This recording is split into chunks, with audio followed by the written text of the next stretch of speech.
Hello, everyone. Welcome to Libraries in Response, session 139 in our 5.5, almost now 6-year running series that began with the pandemic. Seems a long time ago, but in fact, it wasn't that long ago. It just feels that way. I don't know about you, but the the pandemic, the shutdown, not the shutdown, but the pandemic closures, all that upheaval have completely distorted my sense of subjective time. I think about how long ago something happened. I think, oh, well, that was just 2 or 3 years ago. Well, no, it's been 5.5 years since the pandemic, so it must be more than that. So I'm just kind of lost out here. Hey, Stuart, welcome. So we are underway here, and uh, my name is Don Means. I'm the director of the Gigabit Libraries Network. We're producing this series in a partnership with IFLA, the International Federation of Library Associations and Institutions, based in The Hague, our longtime partner in advocating for universal public access. We believe everybody should be proximate to an entry point to this pervasive, ubiquitous, not quite ubiquitous, because not everybody has it, infrastructure of the internet, which we'll talk about a little bit. Our speaker, Stuart Hamilton, longtime associate and big thinker on issues related to libraries and the world at large, will give us a report on the document that we mentioned in the invitation and his other work as well. We'll get back to Stuart. First, we want to thank our sponsors, which make this all possible.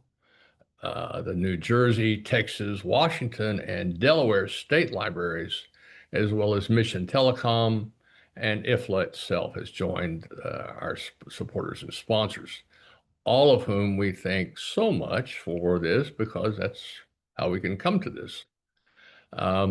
This is our go-to illustration of what we think Libraries in Response is about, and that is dealing with what is commonly being called a polycrisis, which is more than just a group of crises, but actually uh, where these crises combine and reinforce each other to create even more pressure. And of course, we started talking about the pandemic. The climate crisis is really the big kahuna of all this because I mean it just eclipses everything else, and we will come back to that. We're not going to dive into it today, even though that would be topical since the COP in Brazil is happening about now. We are going to talk a little bit about AI and war. War wasn't on such a big deal when we started this, but today, yeah, it is. Um, Andrew Cox is the convener of the IFLA AI SIG, says library values freedom of expression, privacy, and openness and accountability provide an ethical lens for engaging with AI tools and practices. Well said, Andrew. Andrew's been a guest and is a key ally in uh, trying to understand the impact of AI and libraries. I had the pleasure of seeing Kate Crawford last night at a talk, a Long Now talk, Long Now Foundation in San Francisco. And it's just extraordinary. She's author of the Atlas for AI and Calculating Empires, this unbelievable visual display of technology and power in history that you know, it's just mind-boggling how much detail. It's like a whole encyclopedia in an image. Though this image is a room full. It goes on and on and on. But Kate said to me after the talk, I love libraries. I grew up in a library. So we're trying to recruit Kate to come on and talk to us. Only by developing a deeper understanding of AI systems can they act in the interest, and we can ensure this new infrastructure never turns toxic. It may be getting kind of late for that, but it's a good point. Libraries grounded in the principle of an informed and educated citizenry is the key to a free society. We just want to reiterate this. We love this quote from the Secretary of State of Washington because seems to be a point of debate, if you can believe that. So, to our speaker and old friend Stuart Hamilton. Stuart, welcome. Thank you so much for joining us today. Thanks for having me, We're Dom. happy to have you. And before you get into your report or your update on the report, tell us a little bit about yourself. I mean, personally speaking, how did you come to this work? When did you realize you wanted to be a librarian? You were in high school, or did you start out in education? I don't know the backstory. We always love to hear kind of how people came to where they are today. So give us that, and then take us away. Welcome. Okay. So I did a bachelor's degree in medieval history, and there are no jobs in medieval history, Don. So you have to kind of look for something else. And I've always been huge on, I guess, the traditional reading things of library things of reading and movies and music. And I realized there was a place where I could sort of indulge those passions and do a job. So pretty much straight out of university, I went to work in a local library in the southeast of England in a county called Kent, and sort of worked about 5 or 6 years in the UK public library system. I got my master's degree, and then I began to specialize in international libraries. I was heavily involved in a topic some American colleagues might remember from quite a few years ago, the Independent Librarians of Cuba, which for a time at the turn of the century was a pretty controversial topic in librarianship, whether or not the US government was funding dissident librarians in Cuba. And look, I went on to do a PhD in libraries and human rights. I ended up working off the back of that for IFLA in The Hague for many years. I did a stint in Qatar, opening the National Library there for a couple of years. And I have been in Ireland since 2019, where I'm the head of libraries development at an organisation called the Local Government Management Agency, and we're in charge of the National Public Library Strategy. So I'm effectively the national advisor on public libraries. But I keep a lot of international hats. I can see a couple of good colleagues of mine from Europe on the call here today. I'm the chair of something called the National Authorities on Public Libraries in Europe Forum, which is 20 plus versions of me, the people with sort of, I guess you could say, the most significant responsibility for the direction of the public library service in EU countries and beyond. And I also am the treasurer of IFLA on the governing board. And the reason why I'm going to talk today is because for the last nearly 2 years, I guess, I've been co-chair of a group within the EU that's looking at how we can strengthen the multiple roles of public libraries in Europe. So I don't know if that gives you a kind of potted background, but that's me. That's great. That's great. So, I I just mean, wanted to Don, interject. Excuse me, Stuart. You remind me we do have quite a bit of international participation today, which is great. But we failed in the invitation to adjust for the time zone, so we had the UTC time an hour off, an hour early, and so we apologize to those who were misinformed that we were starting an hour ago. And thank you for your indulgence. Excuse me. I just wanted to get that in there, Stuart, but please go ahead. This is interesting about the Cuba story. I never heard that from you. yeah, I'll have a question about how libraries operate in such controlled information environments at the end of your presentation. But yeah, please go okay. ahead. No, I'd be happy to pick that up. So colleagues, I can see some of your pictures. I can't see your beautiful faces, but I'm trusting that you've all got something to drink or eat, and you're ready for a great tale of EU bureaucracy and how to undo red tape around libraries. I've got a few slides. I'm gonna share the screen, and I'll sort of take you through something which I believe, and I'm pretty certain a couple of colleagues on the call will also believe, because they're sort of involved with me in this. A project that I think is going to shape the direction of travel for European libraries for the rest of the decade, and then potentially, I think, for beyond Europe, it has the potential to do that. I am trying to get to a proper slide version. Can you see that, Don? Yep. Okay, look. So I'm coming at this from an Irish, from a European perspective, and some of the things I'm going to be talking about won't be news to many of you working in libraries for the last period, but they are actually, believe it or not, news to the significant decision makers within EU countries and at the level of the European Union itself. I don't have time to explain to you all exactly the structure of the European Union and its various bits and pieces. That's something you can do on your own time, but I'll do my best to try to explain where this is coming in. So I'm going to just tell you a little bit about Ireland. I'll talk to you about this OMC report, what OMC means, and what that's all about. I'm going to use Ireland as a little bit of a comparator for some of the objectives of the OMC report. And I'm hoping that after my intervention, you'll have a little bit more of an idea of how this report is going to sort of contribute to what we're doing here in Ireland and beyond.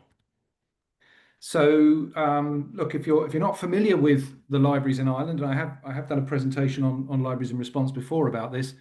We are a country of just over 5 million people. We have 330 public libraries.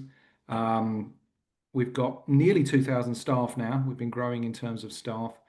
About 15% of the population are registered library users. And because of the way we do the stats, I can tell you that we actually have nearly 20% of the population using a public library at any given point in any given year. 15 million visits. We have a very integrated national service. We have 30, I guess, what you guys might know as municipalities. We call them counties or local authorities.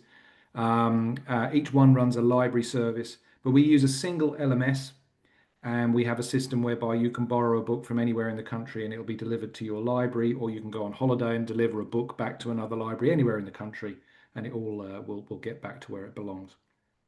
Um, my organisation, the Local Government Management Agency, is responsible for our national strategy. We're on about our third or fourth national strategy now. I know from this OMC report that I'm going to present to you that only 11 countries in the European Union have a national public library strategy. And it's not actually that common. So it's a very, very useful thing to have if you're going to try to guide the development of the public library sector in a region or in a nation. And we have got really juicy bits all across our strategy, and I'll talk a little bit about that.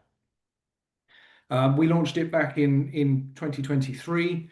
It's co-owned by local government, which is where sort of library service delivery, the main responsibility lies, but also by central government that allocates certain levels of funding to libraries and looks after some of the buildings. It has some of the traditional focuses around, shall we say, reading, but also, goes beyond that into community engagement, digital services, partnerships, and so on and so forth. A very, very important thing that we did in the strategy, and again, this is going to come up in my discussion of the OMC, is that we made significant efforts to make sure that our strategy was going to achieve objectives for other strategies in the country. So we made a very visible play to say, hey, look, you know what? You want to deliver this national strategy on health and well-being. We can do that, and this is how. And presently, I'd say we're embedded in just under 10 other national strategies that are definitely not library focused. So things like the National Counter Disinformation Strategy, the National Hub Strategy, the Health and Wellbeing one, adult literacy, young people's literacy, and so on. And if you look at our strategy, which is available online, you can see all the government departments that we map to, and you can see also how all of our objectives map to the SDGs. So I guess the kind of OMC report is grounded almost in this image. And I'm very conscious whenever I'm giving this presentation to library professionals that this is not news to you guys. The fact that on the one hand, the image of libraries is all about being quiet, all about the shush, all about books and reading, whereas the reality of libraries for quite a long time now has been something much more similar to what you can see on the right there, a recent news item from one of our national newspapers about the National Public Libraries Open Day we held in September, where, there's a lot more going on. We've run award-winning campaigns here pointing this out to people in membership drives. And it's that gap between sort of the image and reality that, in particularly the case of the European Union, means that perhaps libraries are not being considered as the sorts of tools that could be employed to solve bigger issues than the things that people associate us with, which would be, literacy, reading, early years reading development, and so on and so forth. So this is at the heart of what I'm going to kind of talk to you about. Now, there is a cultural affairs committee in Europe. This is the bit where I kind of start skipping over kind of the makeup of the European Union and try to concentrate on exactly the bits that you need to know. But the Council of the European Union, or specifically the Council of Culture Ministers of the European Union countries, adopt something called the EU Work Plan for Culture, which runs for a number of years. The current one is 23 to 26. This work plan is prepared by the member states themselves, of which there are 27. Sadly, my original country, the UK, is no longer one of those, but that's another webinar, I think. And also the European Commission. And in the most recent work plan, for the very first time, we managed to get under item 2, the highlighted item there, culture for the people, an item on libraries.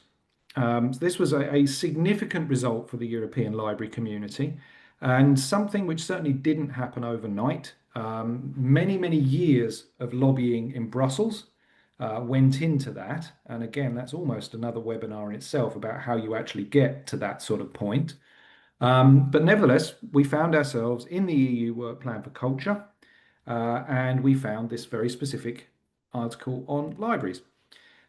Which basically was a mandate to form something called an OMC, which is an Open Method of Coordination Group, a very bureaucratic phrase, which basically means a group of experts selected by EU member states on a specific topic who will come together and work on a report or recommendations or a kind of task and finish group of experts. And the mandate that we were given from the EU Work Plan for Culture was under the title Building Bridges. And the intention was to bring this group together to focus on how to promote and strengthen the multiple roles of public libraries. So here you can begin to see some of the interesting kind of areas that they wanted us to look into: democracy building, citizen engagement, access points and transmitters of cultural works, skills, and European values. A lot of this work needs to be traced back to European values. It is, after all, the European Union, European Commission, but we were allowed to explore and identify the different dimensions and areas in which public libraries can play a role in society. And we were tasked with producing best practices from public libraries in Europe and good examples of policy across all the different levels, with a view to delivering recommendations back to the EU Committee on Cultural Affairs sometime early next year. So this group started meeting at the beginning of 2024. We ended up with 25 out of 27 member states. We were unfortunately unable to get Romania and Cyprus in. So that's kind of interesting even in itself, that you don't automatically get all 27 member states in something like this. But each member state was allowed to send 2 experts or up to 2 experts. And the group of people that you see there are people like myself. They could be central government officials, very often from something like the Ministry of Culture. In some cases, they could be National Library representatives, local librarians, or people from state agencies like myself, but everybody with a specific competency in public libraries. So for Ireland, we're one of the countries that sent two people. I come from the organisations connected to local government and frontline delivery, and I'm with a colleague from my government department. So we're well represented. And the approach that this group has taken is that we set out to collect data and understand the actual makeup of libraries in Europe. We set out to collect a ton of best practice of what libraries do in multiple areas, and then to kind of understand the gap between those operating at the very highest level, these really best in class examples of what libraries do, and those not necessarily at the bottom, but those who aren't operating at that sort of level, and try to understand, that gap. Why is it that the high performers can perform at such a level? And why is the reality for most of Europe's libraries not at that level? So, if we could identify those conditions, then we can identify the mechanisms that we might need to improve to narrow that gap. And off the back of that will come the report's recommendations. So the data collection exercise was very good. We've already found some good basic information, and I would point out that this is really important because one of the first findings of the OMC group was that there was no, I mean, we already knew this, but it was good to come together into a group and declare there is no central data collection for libraries in Europe. You're relying on individual countries to collect data about themselves. No one organization brings it all together. And it will come as no surprise to anybody on the call that's done library statistics that everyone's counting apples and oranges. One person's definition of a registered user is different to another, different sort of loans, different in terms of collection items, and so on and so forth. But we're pretty confident that we can say that there are over 67,000 public libraries in Europe. We have over 800 million visits a year, 170,000 staff, and we've been able to collect 400 best practice examples. So there's our kind of library landscape. I'll come back to that in the stats in just a moment. But we also know through this group that European citizens value their culture and libraries. So we have a Eurobarometer special report from 2025 found that 87% of Europeans believe that culture and cultural exchanges have a very important place in the EU, promoting understanding, tolerance, whilst 86% see culture and the arts as being important to welfare and economic development.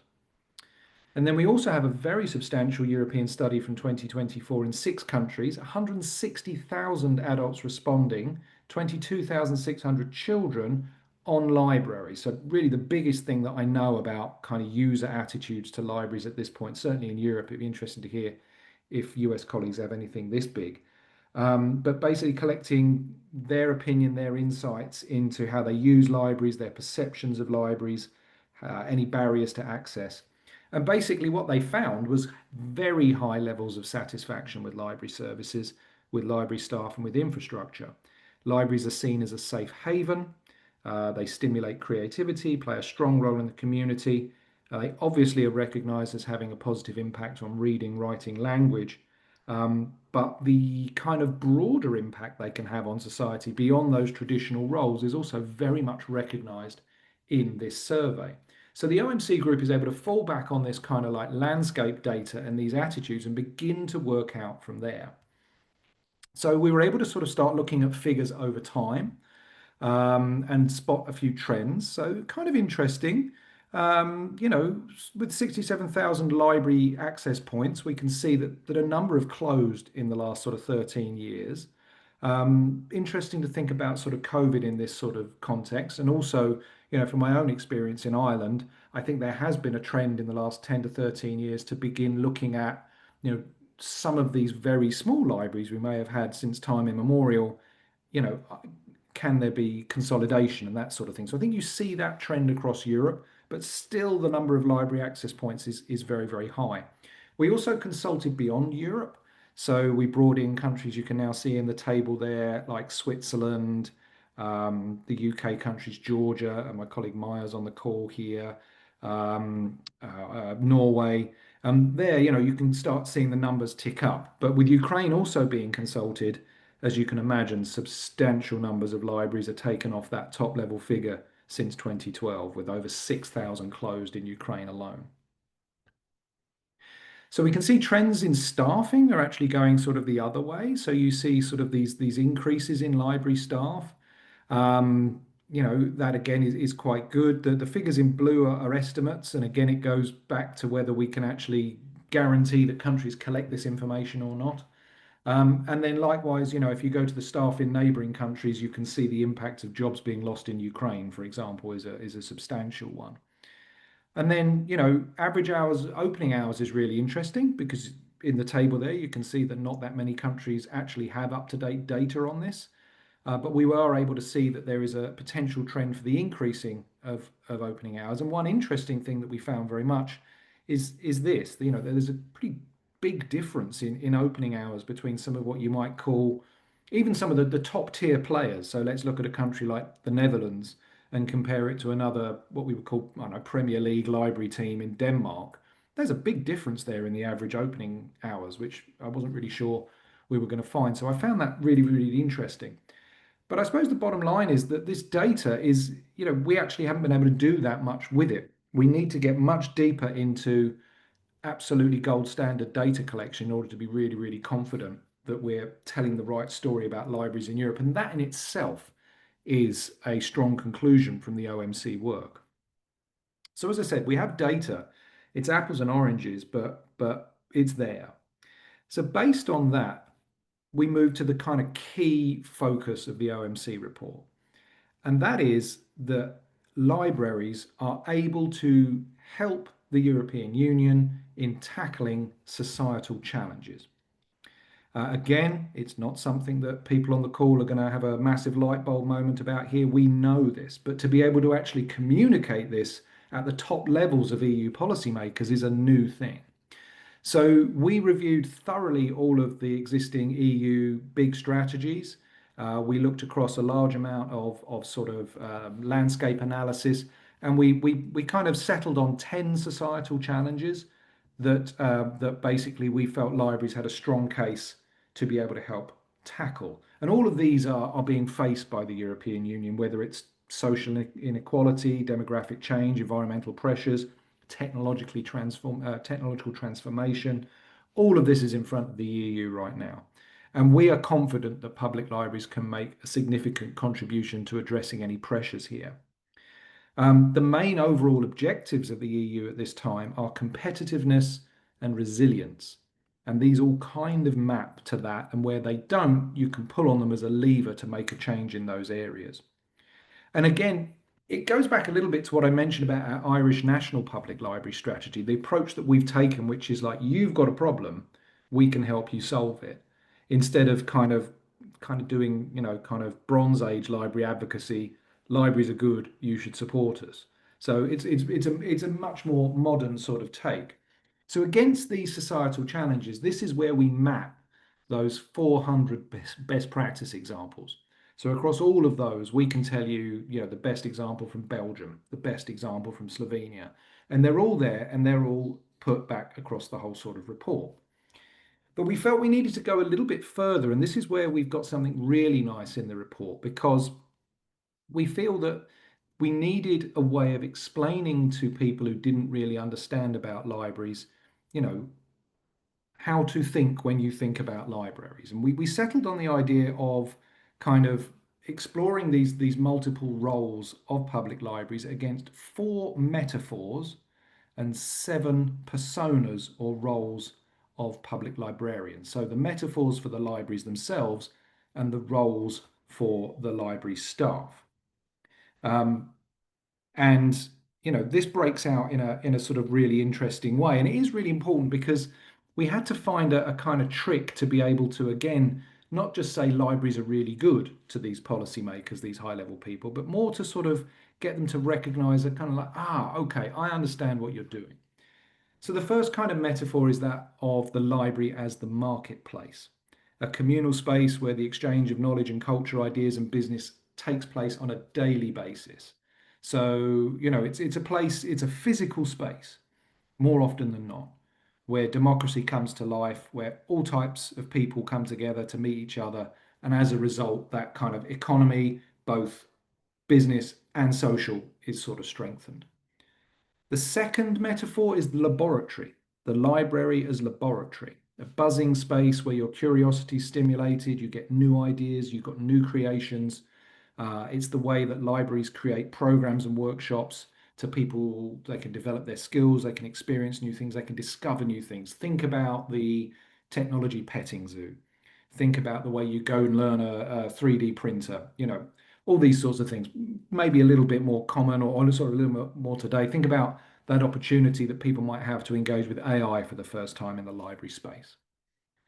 The third metaphor is library as sanctuary, that kind of safe third space. Again, probably something which we're all very familiar with, but basically, a third place that's somewhere that people are comfortable being. Is outside of the market, and it enables people to be themselves in a safe space with support, with guidance, help, and understanding. And then the final one, we're kind of settling really on the hub, but it also would fit as library as chameleon, or even library as Swiss Army knife, for those of you who might be familiar with one of those tools. The kind of idea that this is a space that can become what the community needs it to be. So you wouldn't call it a blank slate, but effectively, if you think about the COVID response, or how we adjusted to that in front of us, or how libraries in Europe have adjusted to significant flows of Ukrainian refugees into our communities, and provision of Ukrainian library services, that ability to pivot quickly, transform spaces. One day you're coming in and you're listening to an award-winning author in one space. The next day there's 400 kids running around in the same space.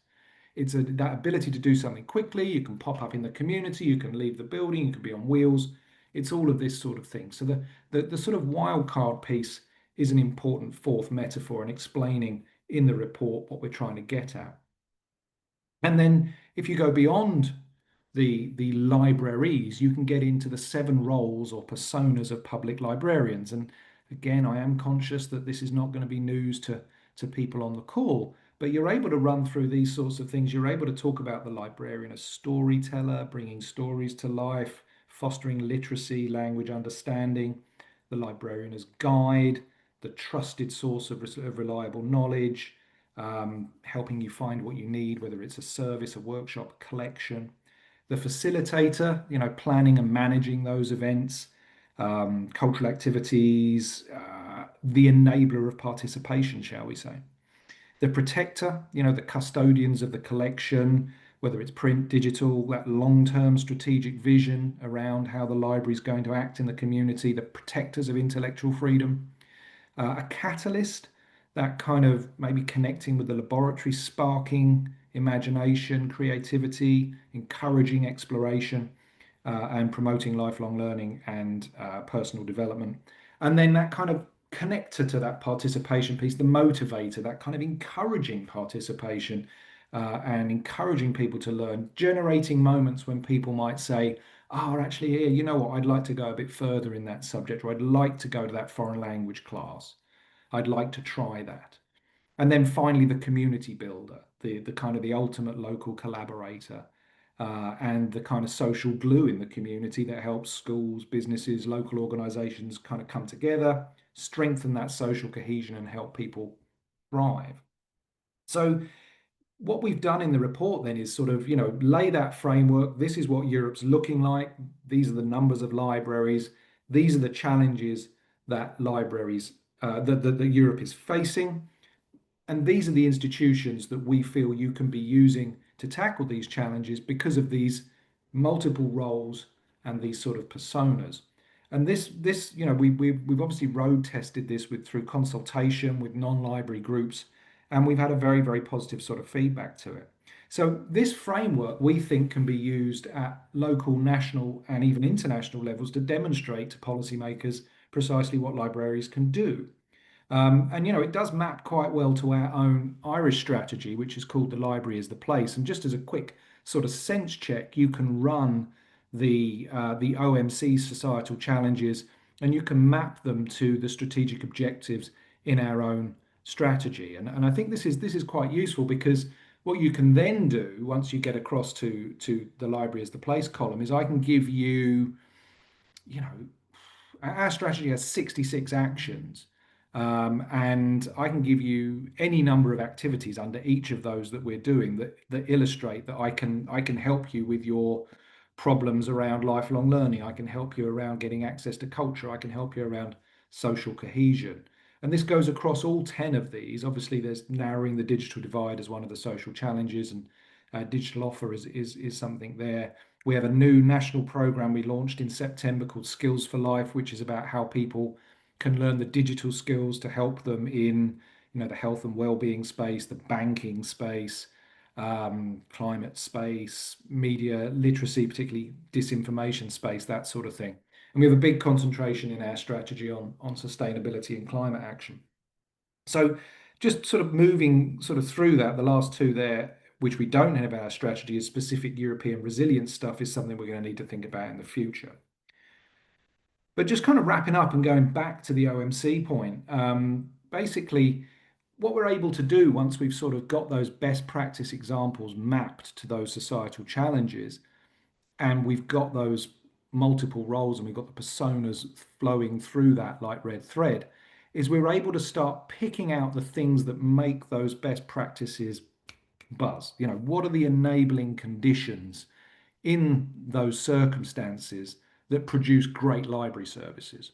And you can see once you take that up to a sort of aggregate level that the best library services, whether they're national, regional within a country, or even sort of municipal, are supported by these things on this slide.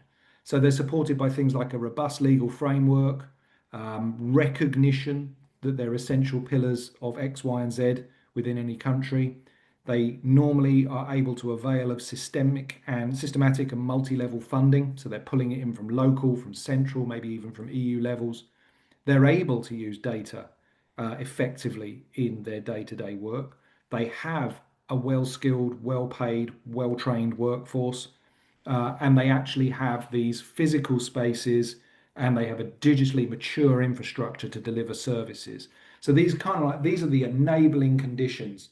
And our point would be in this report, as we get closer to my last couple of slides, is that if you're able to foster these enablers, if you're able to provide support against these enablers, then you are going to be creating an environment for the delivery of best practice library services. And then that basically brings us to sort of our draft recommendations that are still being kind of finalized. But we feel off the back of all that it's time that public libraries were acknowledged as an essential service within the context of European Union and all of its associated pillar of rights. We think the EU should be doing more to help us foster cross-sectoral collaboration. So to go beyond libraries, to hit the education sectors, the health and the social sectors, and utilizing libraries as weapons in the kind of achievement of non-library strategies. We know, as I mentioned earlier on, that data collection is not up to scratch. So we need to take that up a level, and that can only really be done if we actually have a central clearinghouse, something at a very top level EU approach. And then, of course, there's the funding piece. So the European Union doesn't have competency for libraries. That's the job of member states. And there is no single funding. There's no like library fund we can apply to. You're always having to make the case that libraries can draw down funds from elsewhere. And we think that should be improved because there's nothing wrong with that. But we also feel that there should be, if possible, earmarked funding, particularly to support that data piece and for the upskilling of staff. And all these recommendations are aimed at, European commissioners, European Commission civil servants, ministers of culture, national civil servants. There's a number of levels that these are aimed at. So where are we at right now? We are in the final draft phase, should be ready at the end of the month. That'll go into the EU Office of Publication for proofreading. It'll come out somewhere in the new year and be published, at which point we intend to hang activities off it probably until 2030. So there's a whole strategic discussion going on about how we can leverage this, how it doesn't become just another report on the wall. We'll probably launch it for policymakers in The Hague in February next year. And then in October, we'll be having a significant event in Dublin under the EU presidency that Ireland will be holding between July and December. And that, Don, is the OMC process in 20 odd slides. Quite a lot to take in. I can't see anyone's faces to an extent. I've been talking to myself, and I hope it hasn't been too boring. But I personally think that that framework, which again, I can't state it enough, it's going to be very common or very understandable, I think, to many people on the call. The OMC offers us a chance to finally put that at a super high level in the European context. And I think it's a real opportunity for us. It's absolutely brilliant, Stuart. It is so coherent and cohesive and comprehensive. I haven't seen anything like this before. And you and the group should be complimented. Was there a feeling that this was missing, this case was missing in the conversation, and that's how it kind of got started? Yeah. I think probably there is, and I think we've spent a lot of time, and understandably so, as a profession, we've talked to ourselves a lot about what we can do for society, but it's that kind of taking it outside a little bit in this European case, which I think we all felt was needed. And I can't stress enough that it took quite a few years of work in Brussels to persuade kind of your bureaucrats to kind of give us this opportunity. And when I say work, it's the library groups, and then you've got people going back to their own countries to persuade their cultural attaches to take this forward into Brussels meetings and so on and so forth. So yeah, it's about time, we think. Um, I was struck by the limited number of national library strategies that you mentioned. And then I realized, well, the US doesn't have a national library, so to speak. It certainly doesn't have a national library strategy. And so it makes sense, I guess, on one level that libraries are responsive to local demands, but it also makes perfect sense that it be appreciated as a treasure at the national level and that there's a support for that. Is that part of what you're trying to do is to encourage more national libraries to develop strategies? Yeah, definitely. But I suppose it needs to be kind of recognized that some of the big, so well, obviously what we discovered, we already knew this, but what the report will kind of show is that, a big country like Germany, which is a library powerhouse in Europe, the libraries are administered there at federal levels. So, you're not going to get, and those are big federal levels, right? They're big players. So they're going to have a strategy, but that's never really going to coalesce into something at that sort of top level. And likewise, the UK, which isn't obviously in the EU but was consulted as part of the thing. In Ireland we've got 30 local authorities. Over there is 150 plus, loads of different LMSs. Um, they've had numerous reports in recent years, even I've been consulted on that. It's really difficult to get to that national strategy, even though they want it. So it's different in all sorts of places. But yeah, 11, it seems quite low, and I think there's a case really for trying to push it higher. And we hope that this, if we identify it as an enabling factor for success, maybe some more member states will go for it. I can see a hand up Sounds there, like Don, from Mary, sounds like a job for IFLA. possibly. Yeah. Obviously. The point you were making about the library as a space, I thought was among the most powerful. Certainly the images that you show of activity in libraries, which is not the shush model, but interaction between people. Uh, was there a sense that times have changed in that we're experiencing this massive digital tsunami? We're just kind of drowning in this stuff, that there's an increasing demand or need or urge for more personal engagement, person to person engagement, that the library offers us a space to happen. Yeah, I'd say so. But I mean, again, it's um, So I said at the beginning, I started work in UK public libraries in sort of like the mid 90s, and it's always in my career, and it'll be in other people with longer careers. I'm sure they say the same. It's always been a space where people can come together, and there is that human piece. So anybody that's been close to public libraries, where they worked in them or they're a fan, they'll know that that's a characteristic of public libraries for forever, right? I think so, so. That's never gone away, but it's kind of communicating it, and obviously, as we've gone through the 20th century and more tech is being introduced, we have been keeping up with that by a lot of delivery of digital services. I think there potentially is now in 2025 a growing kind of feeling that we may have gone slightly too far in exposure to tech. So an example, in a library example, would be in Ireland here. If you look at our national loans, we have an 80-20 split. So we have of the entire loan pie, 80% is print and 20% is digital. And that Hmm. digital is creeping up ebooks, e-audiobooks by about 1%, 2% a year. But if you go over to Denmark, they're at 50-50. So they Wow. actually have 50% digital loans.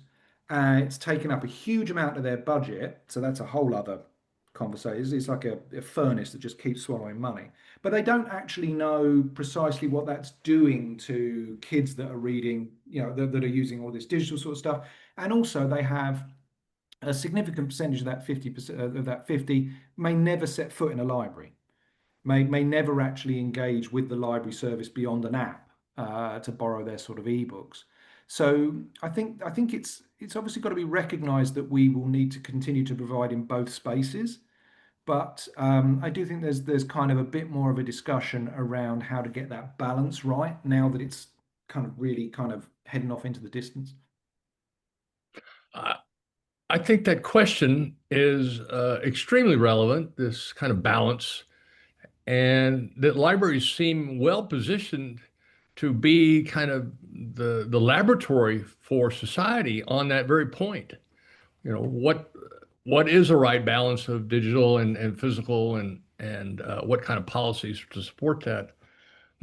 Um, there's another implication of this vast array of ideas and services that you have laid out so well, what's typically called mission creep. So, libraries are concerned that there seems to be no limit on the number of demands for services, different services that are coming to the library. They're now expected to deliver social services, to counsel people on one thing and another. Is that something that turned up as a challenge or an issue? Oh yeah, yeah, definitely. Now, 100%. Because one of the dangers you run with this sort of approach that we can help you solve societal challenges is that basically you get pulled into more and more things, and you don't get given the resources to sort of deliver services in those things, and that basically leads to um, potentially disgruntled workforce, people feeling like they're being pulled all over the place, that you're a band-aid, that, if all else fails, you can just, you can have the COVID shots at the library, et cetera, et cetera. And yeah, I think there's a real danger there, which is why, we have to make the case that you need to be providing funding and resources for this. And one of the things that we've done in Ireland in my team is, we've spent 3 or 4 years really building up our sort of reputation, but we also have to learn to say no, because it's impossible to do everything. So yeah, Don, I think I Yeah. saw Mary's hand up there. Can I take Mary's Yeah, question? sure. Oh, hi, Mary. Please. Hey, Don, thank you so much. First of all, I have to congratulate you for this plan. It's amazing that you got all of these different countries to collaborate. My big question was translation. How did you do that? Is the common language is English? Yeah, so all of those guys in the room there will be pretty comfortable with communicating in to a varying degree, but pretty comfortable in sort of English as a business language. The first couple of drafts of the report were written by different people. So you had kind of like English second language. And we always knew it was going to end up, I'm obviously an original English language speaker, so we always knew it was going to land on my desk and I'd get the kind of final library look at it. But I think, as an English speaker, it's really great to be in those sorts of rooms because you have to move towards people who are trying to explain concepts that are natural to them in their own language in your language. So you have to really kind of do that. And we all discovered, that we all understood certain concepts, but we had different names for it, and so on and so on. And my colleagues here from Slovenia, from Georgia, are on the call, and I think hopefully they will agree that everyone was able to work together pretty well on that. And it will be translated, fortunately, into all of the EU languages through the office. Interesting. Yeah, that's a specialty of language is being able to understand English as second language. Yeah, I mean, I mean, very and it native. makes me feel appalling as an English speaker because I couldn't do that. So. This also circles back to the to that question I wanted to ask you. You mentioned Georgia and Cuba, and you also spent time in Qatar, and we've had presentations from China. It's a question related to some of the other native, what we think of as native values of libraries in terms of openness and speech and rights of private inquiry. How, I guess that's fairly standard across the EU, but beyond that, what kind of, I don't know, what kind of propositions can be put forward without kind of insulting those countries which have different takes on all this? That's a really good question. Um, so yeah, I mean, I went to Cuba, physically went there around the time of this kind of controversy, and I visited some of the people who were setting up libraries in their homes. Um, and you could see that they wanted to be able to express, shall we say, um, Western kind of concepts around intellectual freedom and sort of economic development and all that sort of stuff. But we're living in an environment where obviously that couldn't sort of be done. But then you'd also talk to the Cuban librarians, and some of whom were extremely impressive, and these guys are extremely well educated. Um, and you'd also understand that they also wanted intellectual freedom, but they were coming at it from a maybe a non-Western sort of position, and got incredibly frustrated, and understandably so, when we tried to fit kind of our values Uh, on top of sort of their values. And I ended up doing workshops on the IFLA Internet Manifesto there, which is about intellectual freedom on the internet. So I ran those in Cuba, I've ran those in Russia as well. And the thing I would say about librarians, in my experience, even over to China, although I'd need to spend a little bit more time in China, I've only been for a very short visit to further explore this idea of mine, but we have had Chinese members on IFLA committees and governing boards over the years, is that basically most people in our profession want to increase access to information. So you're not really, in my experience, going to find a Chinese librarian who's going to go, no, I really love the Great Wall of Firewall of China. It's absolutely brilliant. They won't really actually be able to have that conversation with you, which is a completely different thing. But generally, my experience has been that people who get into librarianship, and I've done library activities in like 60 plus countries, and generally we're kind of cut from the same cloth. You just have to kind of live with the circumstances that you're practicing in, unfortunately. And that's why it's quite difficult in that IFLA context when you're kind of being called upon potentially to, I don't know, not necessarily condemn, but to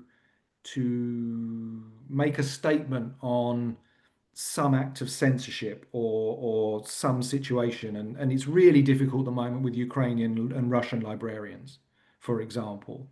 It's really difficult to mediate those sorts of things because the Russian librarians that I worked with for many years were on IFLA's Freedom of Access to Information and Freedom of Expression Committee and had really strong commitments to those values. So yeah, there's a lot to discuss and unpack in that, I think. Yeah, yeah. So maybe encouraging rather than the countervailing approach of Mm. you should not do that, you should not do that. We we ask this is a little off topic. We ask AI to rewrite the Ten Commandments for humanity. And Mm. it came back with, a list of things that you would, nice things about people. But there was not a single thou shalt not in the whole list. It was all encouraging this, this, and this. So we thought that was interesting. We'll get into Mm. that one of these other days. This point about more services and the Swiss Army knife, which I don't know if we coined that meme, but we were early on with it because it fits so well. But when you look at Swiss Army knives, images of them, they start out with like three tools and then they go up to like 25 tools. And at that point, you wonder if this thing is really usable Yeah, that's a fair point. when Yeah. there are too many. So appreciate that challenge that libraries have. The, the other question is kind of the balance between the needs of the community as it understands itself and the needs of society as say, a national government understands it, and how that sort of that dynamic is not necessarily compatible. With the schools, at least in the US, the funding comes from the state governments. Principal money comes from state governments, less from the local. It used to be that way, but it changed it. And so the state dictates the curriculum and so forth. And that has been, a lot of people have felt, a key cause of a disassociation and a loss of contact with the community priorities. Libraries seem to have that advantage, at least where they are only responsible to their local communities because they get nearly all of their money from the locality. So I took your point that there are uh, educational services and data services which would well centralize. But beyond that, I think it's a conflict that the communities are preeminent about what libraries should be about, is at least our opinion. Mm. Yeah, yeah. I mean, I think it's the difference between something like the national strategy in Ireland, which basically tries to understand the things that we can do together at that sort of like higher sort of level, and doesn't make any prescriptive, at least in my opinion, doesn't make any sort of prescriptive burden on what we want the local authorities to do on a day-to-day basis, because on a day-to-day basis, they're providing their community services, and they'll be doing that within the context of their own local authority strategic plan, and indeed their own library strategic plan. So yeah, I think you have to leave that space for libraries to do their thing at the community level and to be guided by their users, or else you kind of run the risk of delivering things that aren't needed or aren't wanted, and leaving gaps with the things that are desperately needed. And the people that actually know the community needs, of course, are the local librarians rather than the national strategy guy. So Right, right. It seems to follow the money, as the saying goes, that who's paying the piper pretty much calls the tune. It's just a natural tendency, I suppose. A last question for you related to kind of promoting or selling the report. Uh, there's statistical information, there's anecdotal information, and you find both of those necessary or one more powerful than the other? I spoke yesterday to about 60 LIS students at the UCD, University College Dublin. And interestingly enough, for American colleagues on the call, there were more American students than they ever had before at the library school in UCD, because apparently a lot of people basically are not feeling comfortable studying in the US at the moment, which I think is an unfortunate sort of situation. But I was completely unaware of this, so they've got a lot of American students on the course. Um, and it was on statistics and data. And I was just observing in my sort of kind of advocacy career that you have this kind of pendulum for policymakers or for stakeholders that you're trying to reach that swings between we want stories, we want to understand the impact of your services on John from country X or whatever, town X, to we want hard data.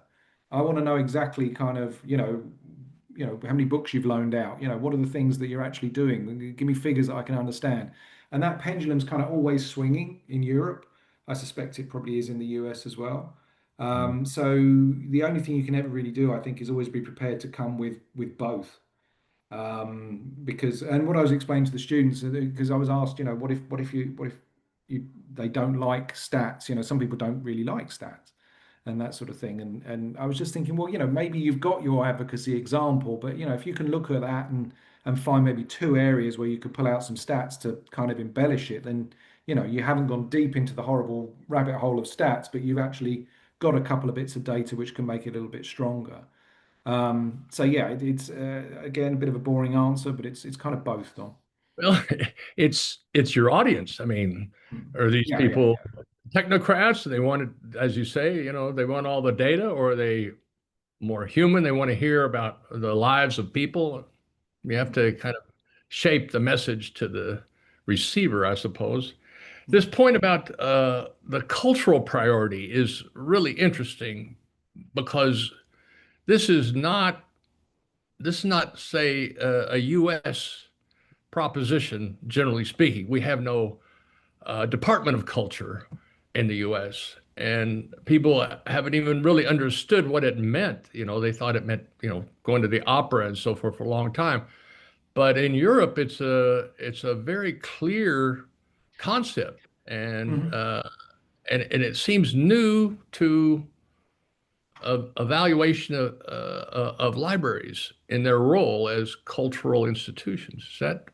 Is it it's been Well, around actually, no. a long You'll find, and I have to preface this answer by apologising. I'm going to have to dash after this one, Don. Okay. I'm sorry, but Well, um, then make us a closing statement on it as well. well, actually, it is a good one for a closing statement because I think the point we're trying to make, because in Europe you do have a lot of public library services administered through the Ministry of Culture. And as a result, they often get kind of that kind of old school library opinion that I talked to you about. They're just about books. They're about access to sort of literacy and reading and culture. And they're not considered outside of that sort of like cultural space. So the point that we're trying to make is there's more to it. Now, in Ireland, we're in the Department of Rural and Community Development, which is completely different. There's calls that maybe we should be in the Department of Education in some countries, all of that sort of thing. So what we're trying to do is to try to recognize and acknowledge the massive role that we play in culture, but actually say, you know what, you can actually use culture to solve some of these problems as well. So that's my closing bit. That's excellent. That's excellent. The economic value of culture. Social and economic value of culture. All right. All right.